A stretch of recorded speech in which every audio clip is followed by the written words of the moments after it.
tu es une merveilleuse créature, bien-aimé. Tu n'es pas n'importe qui.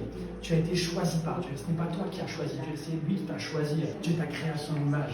Dieu t'a créé de façon magnifique.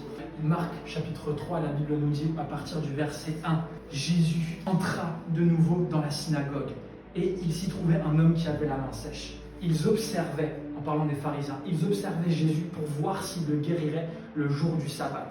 C'était afin de pouvoir l'accuser. Bien aimé, dans la vie, il y a toujours des gens qui vont t'observer, qui vont regarder tes comportements, qui vont observer comment tu agis.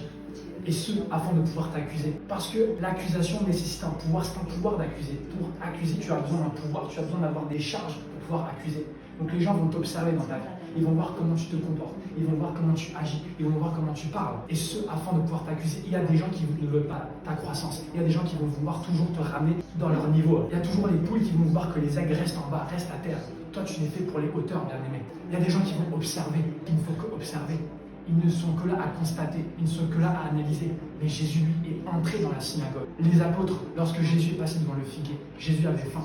Il a maudit le figuier. Et le matin suivant, la Bible dit qu'il passa de nouveau devant le figuier et les disciples regardèrent le figuier et disaient « Rabbi, regarde, le figuier est séché. » Il y a toujours des gens qui sont là pour constater. Mais toi, sois celui qui met ta foi en action. Jésus dit, ayez foi en Dieu. Il est le même type de foi que Dieu. Ceux qui changent les choses, ce ne sont pas ceux qui constatent, bien aimés. Ce ne sont pas ceux qui observent les autres.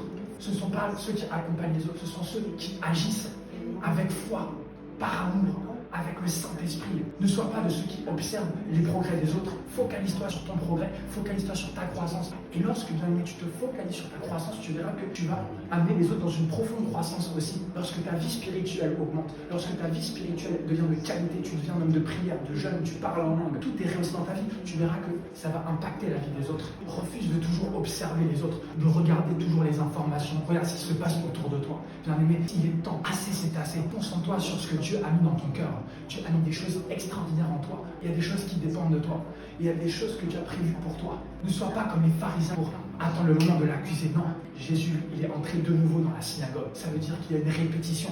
Il est entré, il a continué à faire ce qu'il faisait parce qu'il voyait que ça réussissait. Toi aussi, continue, ne te relâche pas. Entre de nouveau dans la synagogue, entre de nouveau dans le temple, dans la présence de Dieu. Bien aimé, parce que Dieu a mis une grâce spéciale sur ta vie. La Bible nous dit dans Genèse chapitre 26 au verset 12, un homme appelé Isaac, Dieu lui a dit, reste à Guérar. Lui voulait partir en Égypte, mais Dieu lui dit, reste à Guérar. Bien aimé, ce n'est pas l'endroit qui compte. Ce n'est pas parce que tu changes d'endroit physiquement que ta situation va changer. Parce que Dieu a déjà tout mis en toi. Dieu a tout mis en toi. Tout est déjà là. Le dispositif est déjà là. Tout est déjà là. C'est juste à toi de te placer dans ce que Dieu a déjà mis. Si Dieu t'a appelé là où tu es, reste là. Reste à Guérar.